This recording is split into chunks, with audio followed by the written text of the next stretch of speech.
how to share images from Pinterest on your social media group. For example, on WhatsApp. So you click on the image you want to share. Now you can see it's beautiful.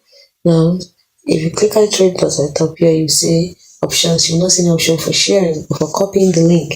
This is not the link you want to copy, like the image you want to share. So you have to first download the image. Give it a few seconds to download. The image is downloaded. Then you go to your files or your storage. You see the image I've downloaded. Among my recent, I can see it. So I click on it. Click on share at the top here. And then click on the social media platform you want to share it on. I want to share on WhatsApp, so I click on WhatsApp. I want to share on my status, I click on my status, and I click on send. And that's it, my image is sending status updates, and very soon I send it over the image.